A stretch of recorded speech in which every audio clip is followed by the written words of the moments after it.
ঋণ থাকা অবস্থায় ঋণ পরিশোধ না করে কোরবানি করা যাবে কি? অন্য দেশ থেকে চোরাইভাবে আসা গরু কিনে কোরবানি করা জায়েজ হবে কি? শরিকদের কারো পুরো বা অধিকাংশ উপার্জন হারাম হলে কি সবার কোরবানি বাতিল হয়ে যাবে? অনেক রেস্তোরাঁয় এখন প্যাকেটজাত ফ্রোজেন মাংস পরিবেশন করা হয়। এই ফ্রোজেন মাংস কি হালাল? আমরা তো জানি না এগুলো যথাযথভাবে জবাই করা হয়েছে কিনা। আমার পরিবারের 4 সদস্য একটি ছাগল দিয়ে কোরবানি করলে হবে কি? এমন অনেক আমল আছে কোরআন হাদিসে যার কোনো প্রমাণ নেই, কিন্তু সে আমল করে কেউ ফল পেয়েছেন। এমন আমল কি করা যাবে? কোরবানির জন্য লাইভ ওয়েট মেশিন দিয়ে কোরবানি পশু ক্রয় করা কি জায়েজ হবে? পশু কোরবানির সাথে সাথে আমাদের মনের পশুত্বকে কোরবানি দিতে হবে, নইলে প্রকৃত কোরবানি হবে না। এই কথাটা কতটুকু সঠিক? আমার বাবা বেকার। আমরা 2 ভাই মিলে বাবার নামে কোরবানি করে গোশত ভাগ করে নেই, এতে কি আমাদের কোরবানি শুদ্ধ হবে?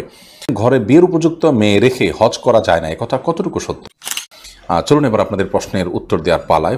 শহীদুল, আপনি লিখেছেন শরিকদের কারো পুরো বা অধিকাংশ উপার্জন হারাম হলে কি সবার কোরবানি বাতিল হয়ে যাবে? হানাফি মাযহাবের উলামায়ে কেরাম এর দৃষ্টিভঙ্গি হলো সবার কোরবানি বাতিল হয়ে যাবে। যদি এখানে একটা এহরাকে দম হচ্ছে, একটা পশু জবে হচ্ছে, অথবা একটা পশু জবের আংশিক নিয়ত খারাপ হলে পুরোটাই সেটার আওতাভুক্ত হয়ে যায়। যদিও সৌদি আরবের স্কলার উলামায়ে কেরাম তারা এক্ষেত্রে ভিন্ন মত পোষণ করেন। তারা বলেন যে না, আল্লাহ বলেছেন ওয়াল্লা তাজিরু ওয়াজিরাতুন বিজরা উখরা, একজনের পাপের বোঝা আরেকজন বহন করবে না। যিনি হারাম উপার্জন করছেন তিনি তার পাপের বোঝা বহন করবেন, আরেকজন তিনি হারাম উপার্জন করছেন না, তার হালাল থেকে করেছেন, তিনি কেন এর দায় বহন করতে চাবেন? অতএব তাদের মত হলো যে যার উপার্জন হালাল তারটা হয়ে যাবে, যারটা হারাম তারটা হবে না। এমনি তারিখে আপনি লিখেছেন আমার পরিবারের 4 সদস্য একটি ছাগল দিয়ে কোরবানি করলে হবে কি? আপনার 4 সদস্য বলতে আপনার স্ত্রী ছেলে মেয়ে তারা যদি হয়, তাহলে সেক্ষেত্রে আপনার ছোটো বাচ্চা কাচ্চা থাকলে তাদের তরফ থেকে আপনি পরিবারের কর্তা হিসাবে আপনি উপার্জনকারী, আপনার উপর কোরবানি বর্তায়, সেই হিসাবে আপনি কোরবানি করবেন। এটা ছাগল দিলেই যথেষ্ট হবে ইনশাআল্লাহ তাআলা। নবী সাল্লাল্লাহু আলাইহি ওয়াসাল্লাম হাদিসে বলেছেন প্রত্যেক পরিবারের তরফ থেকে একটি করে কোরবানি বর্তায়। কিন্তু পরিবারে যদি একাধিক সদস্য তারা তাদের ভিন্ন ভিন্ন ইনকাম থাকে, আলাদা আলাদা সামর্থ্য থাকে, তৌফিক থাকে, তাহলে সেক্ষেত্রে সেটি ভিন্নতর বিষয়। নাজমুল ইসলাম সান এআরডি থেকে আপনি লিখেছেন কোরবানির জন্য লাইভ ওয়েট মেশিন দিয়ে কোরবানির পশু ক্রয় করা কি জায়েজ হবে? লাইভ ওয়েট মেশিন দিয়ে কোরবানির পশু আপনি কিনতে পারেন এটার ন্যায্যতা নিশ্চিত করার জন্য। গোষ্ঠটা আমার উদ্দেশ্য না, কিন্তু আমি ন্যায্য মূল্য পাচ্ছি কিনা জাস্ট এটা অনুমান করার জন্য আপনি এটা করলেন, তা হতে পারে।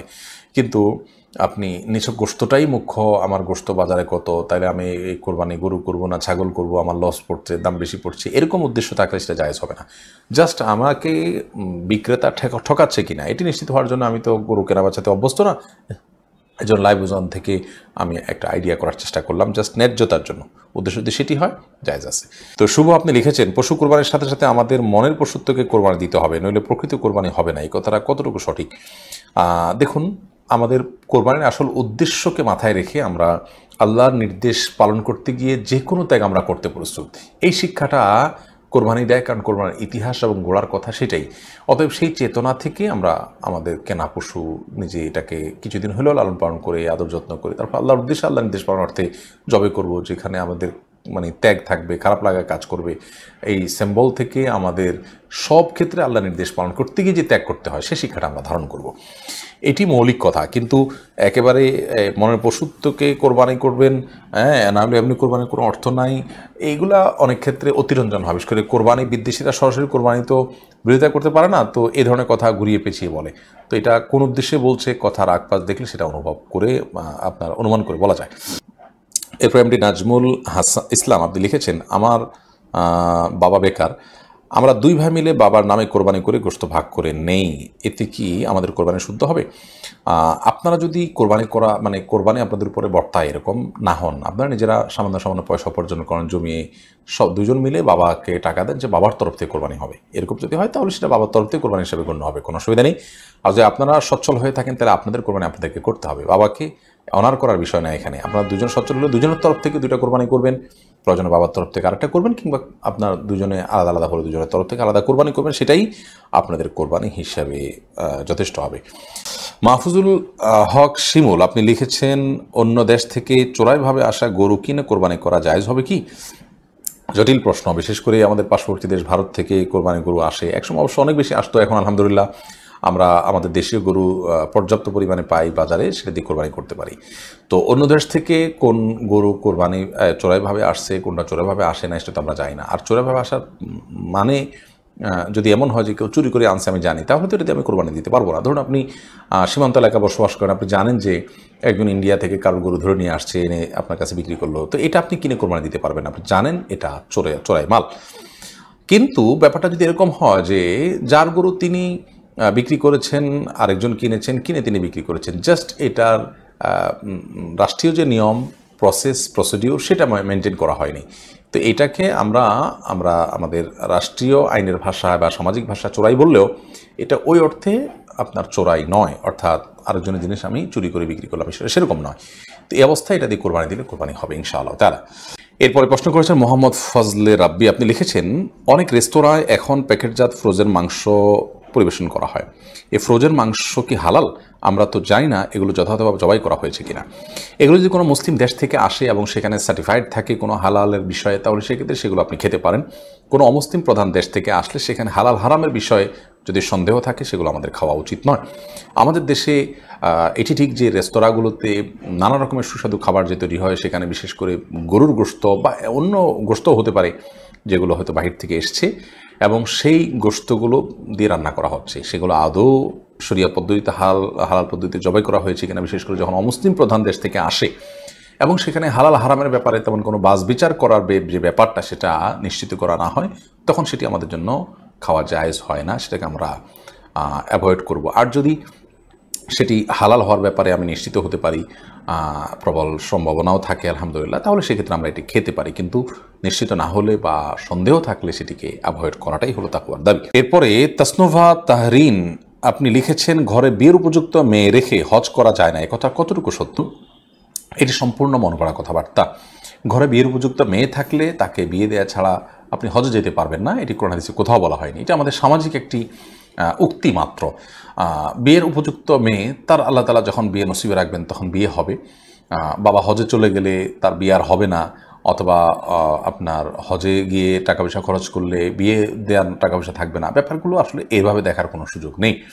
বরং বিয়ের জন্য চেষ্টা করবেন বাবা, সেটা তার কর্তব্যের অংশ, আবার হজ করবেন সেটাও তার কর্তব্যের অংশ। হজ এটার সাথে অর্থ এবং শ্রমের সম্পর্ক, বিয়ের সাথে আপনার অর্থের সম্পর্ক কিছুটা থাকলেও আমাদের সামাজিক বাস্তবতায় মূলত তাকদীরের সম্পর্ক, অতএব কখন তার নসিবে আছে, কোন জায়গায় ব্যাটে বলে হবে সেটা আল্লাহ ভালো জানেন। সেজন্য হজের মতো ফরজ ইবাদতকে বিলম্ব করা উচিত নয়। নবী করিম সাল্লাল্লাহু আলাইহি ওয়াসাল্লাম বলেছেন হজ ফরজ হওয়ার পরে তোমাদের কেউ যেন হজ আদায় করতে বিলম্ব না করে, কারণ সে জানে না তার জন্য কি অপেক্ষা করছে, কোনো সমস্যা, কোনো দুর্ঘটনা ঘটে কি না সে জানে না, এই জন্য দ্রুততার সাথে সে হজ করে। বিধায় এই যুক্তিতে হজকে বিলম্ব করা উচিত নয়।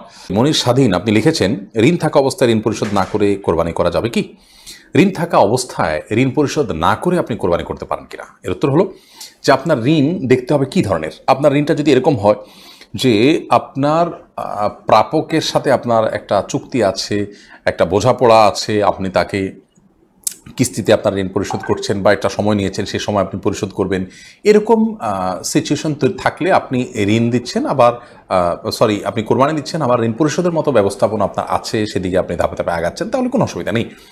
কিন্তু যদি এমন হয় যে আপনার প্রাপকের, যার কাছ থেকে ঋণ নিয়েছেন বা যার কাছে আপনার দেনা আছে, তার পক্ষ থেকে প্রেশার আছে এবং আপনার কোরবানির টাকাটা দিলেও ঋণ কিছুটা কমে, তাতেও আপনার প্রাপক খুশি হয়, সেটা না করে আপনি কোরবানি করলে সেটা কিন্তু আপনার জন্য জায়েজ হবে না। কারণ আপনি যদি ঋণগ্রস্ত থাকেন এবং ঋণ দেওয়ার মতো কোনো টাকা না থাকে, তাহলে সেক্ষেত্রে কোরবানি নয়, আপনার জন্য ঋণ দেওয়ার গুরুত্ব অনেক বেশি। আর যেমনটা আগে বলেছি, ঋণ দেওয়ার বিষয়টি যদি একটা সিস্টেমের মধ্যে থাকে, একটা কমিটমেন্টের মধ্যে থাকে, ধরুন 1 বছর সময় নিয়েছেন, সে 1 বছর পর আপনি দিবেন ব্যবস্থা আছে, এখন আপনি কোরবানি করছেন, কোনো অসুবিধা নেই, এটি আপনি করতেই পারেন। রুনা লাইলা বোন, আপনার প্রশ্ন হলো এমন অনেক আমল আছে কোরআন হাদিসে যার কোনো প্রমাণ নেই, কিন্তু সে আমল করে কেউ ফল পেয়েছেন, এমন আমল কি করা যাবে? ফল পাওয়া বলতে কি, আপনি কোনো আমল করে দুনিয়াবি কোনো উপকারিতা পেয়েছেন, এই তো আমরা তো আসলে আমল করব আল্লাহ তাআলার সন্তুষ্টির উদ্দেশ্যে, নবী করিম সাল্লাল্লাহু আলাইহি সাল্লামের কাছ থেকে আজর পাওয়ার উদ্দেশ্যে।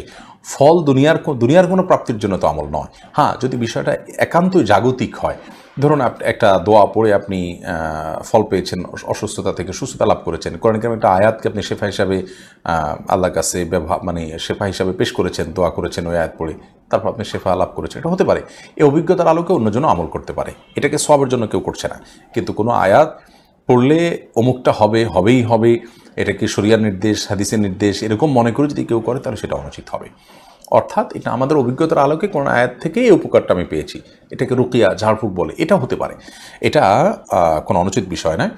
আর দ্বিতীয় কথা এটা কোনো মানে অবৈধ কোনো বিষয় নয়। আর দ্বিতীয় কথা হলো যে কোরআনে কারিমের কোনো আয়াত বা আপনার আল্লাহ রাব্বুল আলামিনের কাছে কোনো দোয়া নিবেদনের কথা যেটা হাদিসে আসছে, এরকম কোনো কিছু আমরা করার পর আমার কোনো সে জিনিস কোনো একটা কাঙ্ক্ষিত বিষয় পেয়ে গেলাম, সেই পাওয়াটা আল্লাহর ফায়সলা ছিল আগে থেকে, অন্য কোনো আমলের কারণে হিডে নয়তো আমি জানিও না, সেটা কারণেও তো হয়ে যেতে পারে। বিধায় আমি এটাকে হলফ করে বলারও কিছু নয়। হ্যাঁ, যদি এমন হয় বারবার অভিজ্ঞতা দ্বারা প্রমাণিত, যেমন রুকিয়ার ক্ষেত্রে, ঝাড়ফুঁকের ক্ষেত্রে যে অমুক অমুক আয়াতগুলো পড়ে ঝাড়ফুঁক করলে সাধারণত এইভাবে উপকার হয়, এর অর্থের দিকে মিল আছে ইত্যাদি, অভিজ্ঞরা সেটাকে বারবার এক্সপেরিমেন্ট করেছেন এবং তার ফলাফল পেয়েছেন, এগুলো ভিন্ন বিষয়, যেটা একটু আগে বলেছি।